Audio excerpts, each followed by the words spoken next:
Yes. Kalau boleh tahu mendaki udah dari kapan, Mas? Mendaki dari tahun 2012, 11 gitu ya, lupa.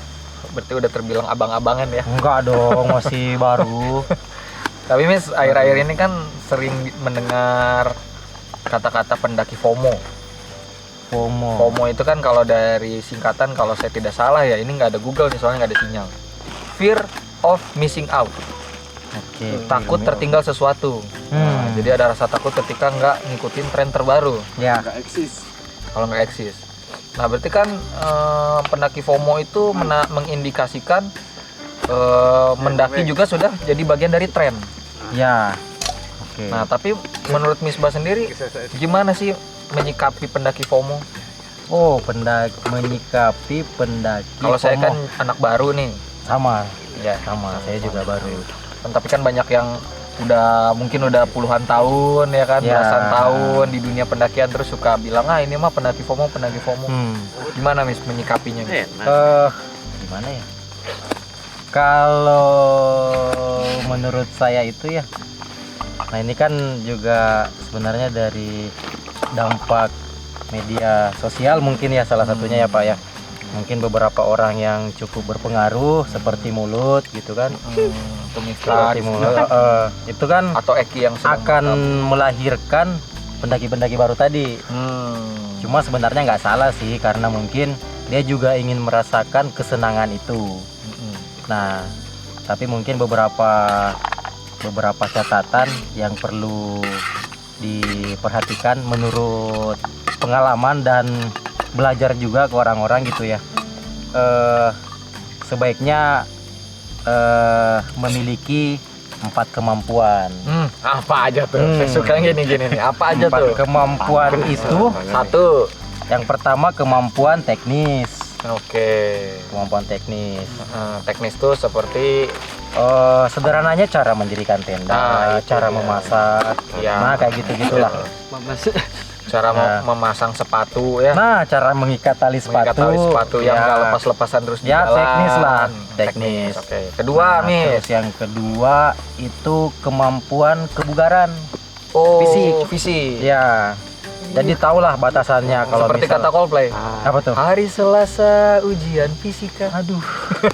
Ya, lanjut. Sorry. Nah, itu kebugaran. Karena pendakian gunung itu kan bisa dikatakan membutuhkan fisik yang prima ya. Jadi memahami kebutuhan Tubuh sendiri. itu Dan juga tahu kelemahan. Ya, Bukan cuma tahu kekuatan, tapi tahu kelemahan sendiri. Betul. Jadi Gitu nggak sih. memaksakan. Nah, Ketiga, Mis. ketiga itu kemampuan kemanusiaan. Wah, itu yang jarang dibahas. Yang- Kenapa kemampuan kemanusiaan? Karena pendakian itu kan tim ya. Tim. Kita harus sebaiknya punya rasa empati, kerjasama tim, cara mengetahui misal kondisi tim kita seperti apa. Nah, seperti Apakah itu. bisa melanjutkan atau tidak? Ya. Apakah ada yang bermasalah atau tidak? Ya, itu juga harus. Kalau mendengar kata-kata dari pelatih, beberapa pelatih gitu ya, ibaratnya rantai baja. Jadi titik Ya, saya terlemah ingat itu, dulu. titik terlemah itu yang harus dijaga Ya. biar jadi kekuatan rantai baja itu. Karena kalau titik terlemahnya justru dicuekin, dia Nah, akan itu merapuhkan dan rapuh. ikatannya pecah. Ikatannya pecah. Terus Seperti keempat, itu. Mis. Keempat, kemampuan memahami lingkungan. Nah, ya itu. Lingkungan. Nah, lingkungan itu misal tidak membuang sampah, Bawa kembali sampah bawa turun kembali ya. sampah, ya minimal itulah yang sederhana lah.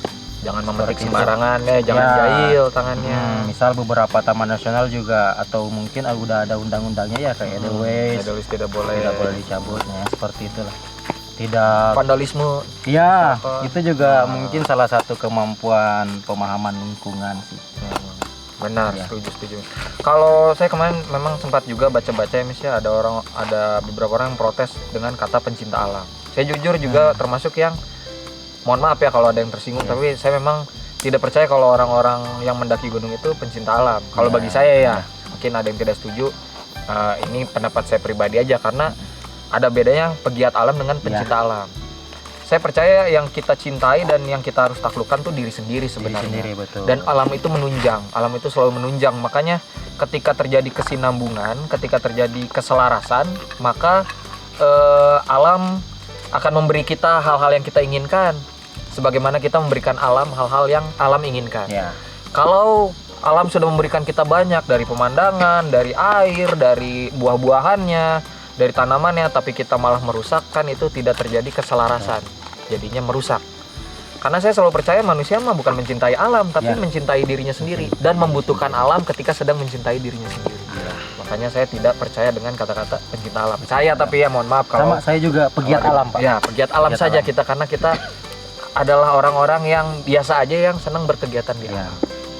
Nah, mungkin kalau dari saya tambahan Misbah, kalau untuk pendaki FOMO itu tidak apa-apa sebenarnya. Karena saya juga awalnya, atau mungkin kebanyakan dari kita dulu juga ketika mungkin di zamannya memulai tidak banyak orang yang mendaki, tapi kita juga kan karena terinspirasi dari orang lain. Wah, saya ngelihat foto siapa dulu bisa mendaki Semeru, saya pengen ke Semeru. Dulu banyak yang salah, tapi saya tahu saya bisa melanjutkan karena ketika saya salah tidak dibully sama orang-orang yang sudah lebih senior, tapi dinasehati. Betul. Kamu salahnya gini, kamu jangan gini, kamu harusnya gitu. Dari pengetahuan itulah saya jadi, saya bisa belajar. Bagaimana anak-anak muda mau berani untuk belajar, untuk memperbaiki diri, kalau sedikit-sedikit dipermasalahkan oleh abang-abangan, Miss. Ya. Padahal saya percaya sekali di dunia pecinta alam, di dunia kegiatan di dunia kegiatan alam ini tidak ada yang namanya senioritas. Ya, sepakat. Benar nggak? Karena satu-satunya yang harus kita hormati adalah alam itu sendiri. Gitu kawan-kawan. Benar, Miss? Sepakat. Itu Sepakat. dia. Sepakat tuh sepatu. Sepatu. Sepakat. Nah, gitu. Ya, Budak beberapa baheula. orang juga sering nanya, Pak, itu kalau tujuan mendaki itu sebenarnya buat apa? Nah, itu banyak lagi rame tuh di TikTok. Emang mendaki manfaatnya Iya, apa? manfaatnya apa? Nah, biasanya sih kalau mungkin bagi diri sendiri ya, itu kan cuma untuk belajar. Karena di alam itu kan mungkin beberapa orang juga merasakan sendiri ya, manfaat untuk berkegiatan di alam itu kan meningkatkan kapasitas diri, karakter dan lain-lain, banyak lah. Jadi bukan semata-mata soal ini puncak harus dikejar nih. Nah, kayak gitu. Karena bagi saya pribadi juga setiap perjalanan itu setelah perjalanan evaluasi itu akan meningkatkan pengetahuan dan kemampuan kita, seperti itu. Setuju. Lagi pula saya percaya setiap orang punya alasannya masing-masing untuk melakukan sesuatu. Ya. Dan melakukan sesuatu itu belum tentu bisa kebahagiaannya belum tentu bisa dirasakan oleh orang lain. Ya. Ketika ada orang senang nonton drama Korea, mungkin aja orang itu merasakan kesenangan yang kita nggak ngerasain. Waktu kita nonton drakor, saya nggak ngerasain kesenangannya. Ada yang senang berenang, ada yang senang ke laut, ada yang senang nyelam, dan ada yang senang ke gunung gitu. Ya. Jadi memang kalau ditanya apa manfaatnya, bagi saya sendiri mungkin setiap orang akan mengalami dan mendapatkan pengalaman dan manfaat yang berbeda-beda. Tapi untuk garis tengahnya, bagi saya sendiri, saya suka dengan kata-kata seniornya Misbah waktu itu di film yang akan dirilis oleh ada kata-kata ini yang saya setuju sekali. Mendaki gunung itu mendekatkan kita pada kematian, tapi di saat yang sama membuat kita merasa hidup. Oh iya. Itu sudah. Nah, itu ada hubungannya lagi, Pak. Saya tuh kemarin pas banget kemarin tuh sempat bikin apa aja kendala teman-teman yang dialami selama pendakian. Nah, ada beberapa tanggapan itu sebelum memulai itu apa aja yang harus diketahui. Nah, itu tuh jadi yang selain 4 kemampuan tadi itu perlu juga memahami bahaya-bahaya. Bahaya subjektif, bahaya objektif. Nah, itu Kalau kata Kang Gali apa? alam mengandung bahaya, manusia mengundang bahaya. Nah, itu. Nah, jadi kedua itu tuh seiring berjalannya waktu, kalau kita sering latihan ya, entah itu bergiat kemana, yang penting ke alam gitu ya. Nah, kalau bahaya subjektif ini kan dari diri kita, bahaya objektif itu dari alam. Nah, nanti kalau seiring berjalannya waktu, kita sering latihan, bahaya objektif itu tuh semakin jadi seakan-akan lingkaran nih. Kalau bagi pemula maaf itu kan bahaya subjektifnya kecil dulu, sementara objektifnya gede, besar, ya. besar. Nah nanti kalau semakin sering latihan itu tuh bisa hampir sama gitu. Jadi beberapa sering mengenali berbagai macam medan. Nah itu tuh nantinya bahaya subjektif sama objektif itu bisa diminimalisir. Bisa sama ya. Bisa sama. Atau benar kata Misbah waktu itu, semakin kita banyak berkegiatan di alam, bisa juga kita, mohon maaf, jadi takabur. Jadi bahaya objektifnya mengecil, subjektifnya membesar. Jadi kita terlalu santai, jadi lupa dengan faktor yang mendasar. Jangan sampai kita seperti itu, karena sekali lagi fungsi dari alam adalah untuk merendahkan hati kita, bukan untuk membuat kita sombong karena sudah berada di ketinggian. Karena manusia itu tidak berarti apapun tanpa alam, dan ketinggian gunung seharusnya tidak membuat hati kita tinggi. Sekian. Itu sudah.